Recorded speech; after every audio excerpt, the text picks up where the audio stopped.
¿Qué tal? ¿Cómo están? Es un placer saludarlos. Nos encontramos en el límite entre Estados Unidos y México. Aquí convergen tres estados: Nuevo México, Texas y el estado de Chihuahua. Queremos presentarle hoy una de las historias de una de las propiedades más importantes que hay en esta parte de la localidad, a tan solo 1 metro de territorio estadounidense. Y hablo de la Casa de Adobe, donde Francisco I. Madero, jefe del Supremo de las Fuerzas Revolucionarias, pues derrotaron la dictadura de Porfirio Díaz, que por más de 3 décadas llevó, siendo esta uno de los lugares históricos donde pues llegaron los revolucionarios y comenzaron pues aquí a fraguar la toma de Ciudad Juárez. Le vamos a estar hablando de esto y de mucho más a partir de este momento, aquí en Juárez, tierra de los indomables. Así iniciamos.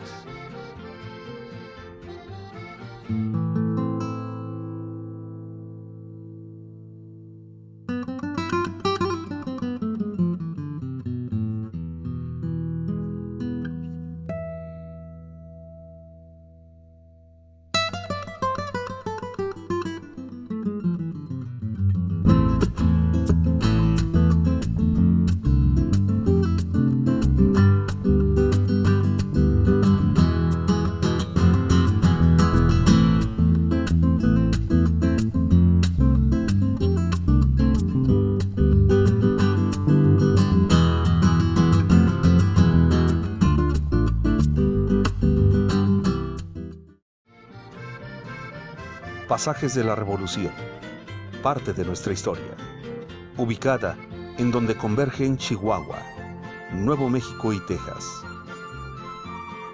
El hoy museo, Casa de Adobe, con grande historia, donde estuvo Madero, donde se fraguó la toma de Juárez. ¿Qué representa hoy en día? Donde personajes del México revolucionario estuvieron presentes. Mismo que sirvió como Palacio Nacional por un corto plazo y en alguna ocasión como cuartel. Francisco I. Madero y su tropa revolucionaria llega a abril de 1911, el día 16 de ese año. Llega aquí al Rancho Flores. Había unas construcciones rústicas de adobe y la casa que él utiliza es la que estaba ubicada a 60 metros del río Bravo y a 20 metros del primer marcador que marca o demilita la frontera con Estados Unidos. Esa era la ubicación exacta de la casa que Madero la usa como su despacho y llega a ser el gobierno provisional de la Revolución Mexicana y a la vez el cuartel del Ejército Libertador. Cuando se establece Madero, tuvo que negociar con representantes que envió el general don Porfirio Díaz, que en ese momento estaba en el poder. Primeramente vinieron 2 de ellos, el licenciado Toribio Esquivel Obregón y Oscar Braniff, que en ese momento era senador en la Cámara de Senadores, y se dice que ahijado de don Porfirio Díaz. Voluntariamente vinieron para que no sucediera ataque de inmediato, porque la intención de los revolucionarios maderistas era atacar inmediatamente en Ciudad Juárez. Ahora bien, viene un tercero ya con credenciales del gobierno, el licenciado Francisco Carvajal. De hecho, cerca del área que ahorita está el monumento, el el cigarro. Bueno, debo aclarar una cosa, es el monumento del buen ciudadano, pero la gente le dice el cigarro porque tiene forma como si fuera un cigarro. Ahí existió el Parque de las Moras, la Alameda de la Paz, le decían.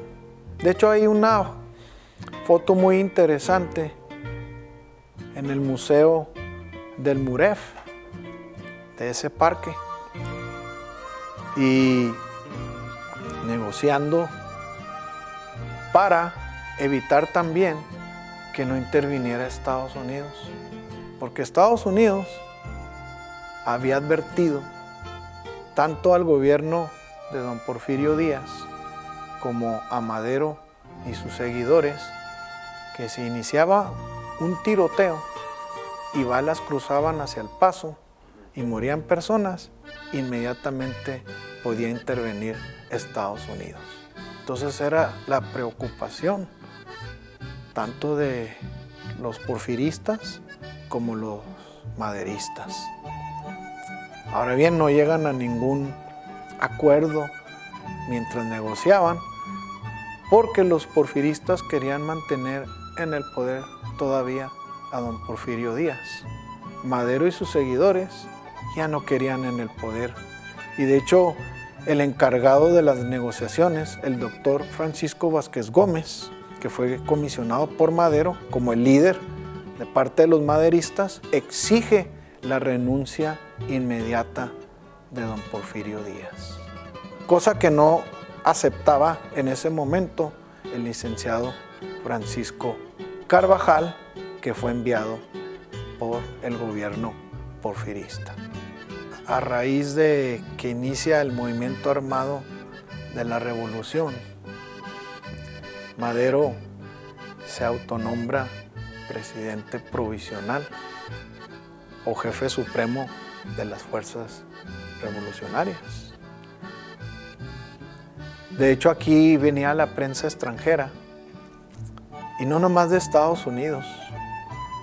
Imagínense un grupo de 40 fotógrafos que hasta mencionaban la Casa Gris, porque decían que en la Casa Blanca estaba el presidente norteamericano, en la Casa Gris está el presidente Madero.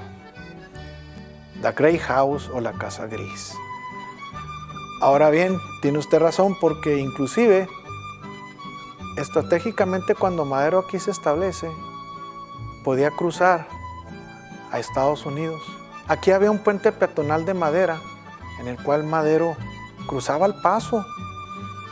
Inclusive también Pancho Villa, Pascual Orozco, Abraham González, algunos de esos personajes tan importantes que estuvieron en ese momento. Y el objetivo, que también consiguieron armas, ropa, comida, municiones.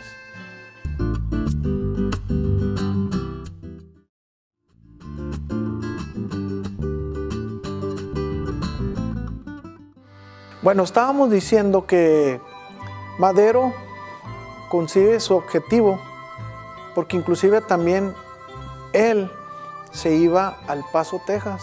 Él no dormía en la casa de adobe. De hecho, hay referencia que se quedaba con su esposa, Sara Pérez, y su familia, que aquí estuvo la familia de Madero, los papás, hermanos, y dormía en el Sheldon Hotel, que actualmente es el Hotel Plaza. El objetivo, como Ciudad Juárez es frontera con Estados Unidos, la prioridad de ellos, conseguir armamento. Y claro, también conseguir ropa, municiones y hasta víveres. Acuérdense que primeramente estuvieron en Casas Grandes, la batalla de Casas Grandes, y luego de ahí se fueron a la hacienda de Bustillos, en el municipio de Anáhuac. Todavía existe esa hacienda de Bustillos, de familiares de don Francisco y Madero. Por eso planean llegar aquí. Y aparte porque eran las afueras de Ciudad Juárez. Y Ciudad Juárez tenía una población aproximadamente de 11,207 habitantes. Pascual Orozco, Pancho Villa, y no hay que quitarle también el crédito al extranjero italiano Giuseppe Garibaldi, porque hasta él lo menciona en sus memorias. Después de que estaban negociando, ya se iba a terminar el término de las negociaciones. Y el 6 de mayo de 1911, Manuel Tamborel, jefe de armas aquí en Ciudad Juárez, con el rango de coronel. Inclusive él fue el que fortificó la ciudad antes de que llegara la tropa revolucionaria maderista. Tamborel da unas declaraciones muy fuertes a la prensa, que inclusive se dieron cuenta los revolucionarios, y son palabras que yo creo les picó el orgullo tanto a Pascual Orozco, a Pancho Villa, a Garibaldi y a todos los demás. Fíjense lo que menciona Tamborel. Ustedes están acostumbrados a robarse las gallinas y los marranos de los ranchos. Sabemos que la gente de los Estados Unidos les traen armas, municiones, ropa y lonches, pero les hace falta algo que les hubieran traído: huevos. Y si son tan hombres, cobardes, vengan y atáquenos. Aquí les esperamos. En las memorias de Pancho Villa, escrito por Martín Luis Guzmán, que por cierto es chihuahuense, de hecho ahí menciona Villa, que le preguntó Pascual Orozco a Pancho Villa: ¿cómo la ves, Pancho? ¿Tomamos Ciudad Juárez? ¿Atacamos? Sí, porque nos dicen cobardes. Ya el señor Madero da la orden de levantar el campamento y de retirarnos. Y si nos vamos, nos van a seguir diciendo cobardes. Vamos a atacar. Por eso lo que usted menciona, aquí en el campamento de Madero, ellos planean el ataque sorpresivo que inició al día siguiente, que fue el 8 de mayo de 1911. Y hay otras personas que han visitado y que conocen muy bien la historia y los antepasados de Ciudad Juárez, y dicen que aquí era el Rancho Flores y que allá, por la Sierra de Juárez, la hacienda. Por ejemplo, contrarrestar a investigadores como Miguel Ángel Berumen, como Pedro Siller y otros que mencionan Rancho Flores. Pues Madero aquí se establece, muy cerca del límite con los Estados Unidos. Y en ese tiempo pues había cruce libre. De hecho no se expedían pasaportes. Cuando ya los mexicanos empezaron a utilizar pasaportes fue después del ataque que hizo Villa a Columbus, Nuevo México, que fue en marzo 9 de 1916. Para el año siguiente, en 1917, ya exigió el gobierno norteamericano de que los mexicanos, para entrar a Estados Unidos con pasaporte. Sabe que la gente se va muy impactada por saber que aquí fue el inicio del movimiento armado de la revolución, y que sobre todo viene el triunfo importante de la revolución, porque a raíz de eso Porfirio Díaz renunció a la presidencia y se fue del país. Hay elecciones democráticas que hasta menciona la historia que fue de las más limpias, más justas, las que gana Madero en las presidenciales. Porque no nomás hubo para presidente, sino para gobernadores y presidentes municipales.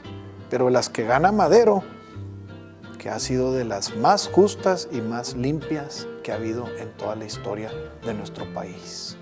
Y luego ya llega la presidencia, empieza el gobierno democrático de Madero. Entonces, esta ciudad merece mucho porque aquí se logró el derrocamiento de la dictadura y de la tiranía. Claro, debo mencionar que también hubo mucho progreso en la etapa que gobernó don Porfirio Díaz. Y creo que ha sido la etapa que muchos mencionan, que ha habido más auge en todos los aspectos en nuestro país. Pero también había mucha desigualdad social e injusticia social. Lo menciono porque los campesinos, los obreros y de la clase media, todos en conjunto fueron los que se unen e inicia el movimiento de la revolución, cuando Madero convoca a que se levanten en armas, que la fecha estipulada era el 20 de noviembre de 1910, a raíz del Plan de San Luis que redactó don Francisco I. Madero.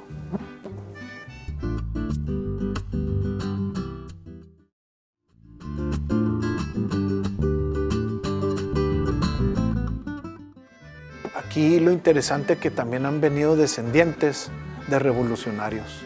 Han venido nietos y bisnietos de Pancho Villa, uno de Zapata. Han venido nietos y bisnietos del general Pascual Orozco, también descendientes de don Francisco I. Madero, de don Venustiano Carranza, que aquí estuvo también don Venustiano Carranza, apoyando el movimiento maderista, y de otros personajes, porque sería una lista interminable. Y sabe que ellos se emocionan tanto porque aquí estuvieron esos personajes revolucionarios y familiares de ellos. Encontramos enseres de la época, algunos de 1800, otros de 1900. Por ejemplo, aquí lo que les gusta a muchos visitantes es, por ejemplo, como esa estufa de leña, que data de 1889. O tenemos aquí un teléfono de 1900, que de hecho la compañía Bell Company puso teléfono y Madero negoció con el general Juan José Navarro antes de que iniciara la toma de Ciudad Juárez. Y ya cuando inició la batalla, le informaron por teléfono parte del desarrollo de la batalla. Tenía su informante Madero, Benjamín Biljoen, inclusive extranjero.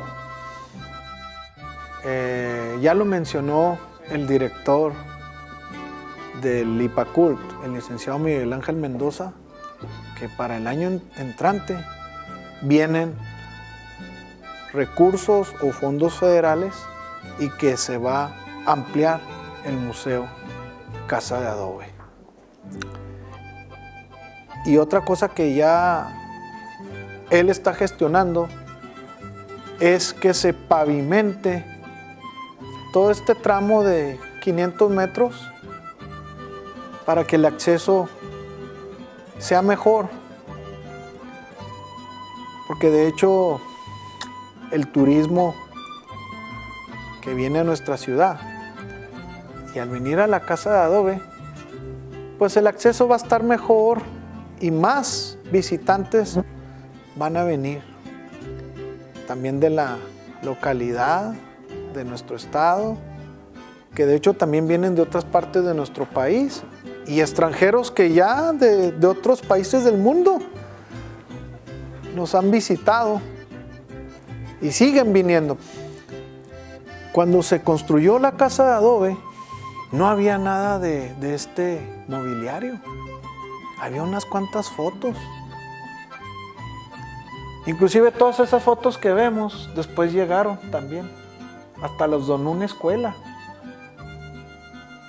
De hecho, un inspector me anima a hablar con el director, que en unas cajas tenían guardadas esas fotocuadros color café en sepia. Y me dice, ahí tienen fotos de la toma de Ciudad Juárez. Las prestó primeramente el director y luego ya después dijo, yo las voy a donar al museo. Y aquí están. Todo esto ha sido un logro. Ahora bien, precisamente resalta el mobiliario grande que trajo Luis Meraz. Es lo que resalta. Pero también quiero aclarar que ha habido donaciones de visitantes de aquí de nuestra ciudad que han aportado al Museo Casa de Adobe. Y siguen llegando donaciones. Ahora, de hecho, legalmente se tiene que ir al Instituto Municipal para la Cultura y el donante va y dice, quiero donar esto, y luego ya se trae a la Casa de Adobe y aquí está. Y de hecho ya está todo contabilizado y patrimoniado a través del Instituto Municipal para la Cultura.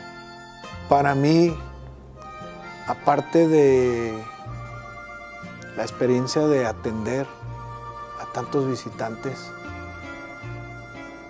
quiero mencionar algo. Cuando me asignaron a este lugar,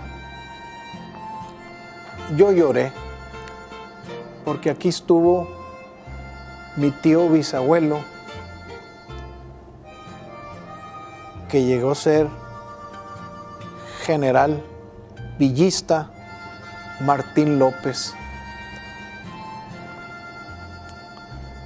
Que de hecho Martín López y mi otro tío bisabuelo Pablo López participaron en el ataque a Columbus, Nuevo México. De hecho hasta aparecen sus nombres en la recompensa junto con Villa, también Candelario Cervantes y Francisco Beltrán. Entonces yo lloré porque Martín, aquí muy jovencito, y era uno de los asistentes de Francisco Villa, que de hecho Madero le dio el rango de coronel, que hasta se menciona que no le agradó mucho a Villa, pero siempre fue leal a Madero. Ahí por donde está la calle Galeana y las calles aledañas, ahí estuvo ese lugar, porque dicen que hasta se hacía ahí jaripeo, rodeo. Ahora tenemos actualmente el lienzo charro. Entonces ahí estuvo detenido Martín López. Entonces imagínense qué emoción para mí, y aparte pues del lugar histórico. Por eso con mucha pasión yo les menciono a los visitantes la historia de este lugar y lo que sucedió alrededor, y también de la toma de Ciudad Juárez, porque no nomás les doy el tour de lo que hay adentro del museo, sino la historia. Por eso se van tan impactados y llegan a decir, yo le agradezco que ahora puedo conocer verdaderamente la historia de mi país y de lo que sucedió en Ciudad Juárez cuando estuvieron aquí los revolucionarios. ¿Qué le parece? Hemos conocido parte de lo que hay dentro de esta copia fiel de esta reconstrucción de la Casa de Adobe, Palacio Nacional Provisional de la Revolución Mexicana de abril a mayo de 1911. Aquí es donde se resguarda esta parte histórica de nuestra ciudad, de esta parte del territorio nacional, y que hoy se lo damos a conocer a usted que nos está viendo a través de esta frecuencia. Muchísimas gracias, qué bueno que está con nosotros. Hay mucho recorrido que hacer por esta ciudad Juárez, por este lugar de historia, por este lugar que tiene mucho arraigo por parte de quienes habitamos en ella. Hasta la próxima, gracias, y esto es Juárez, tierra de los innovables.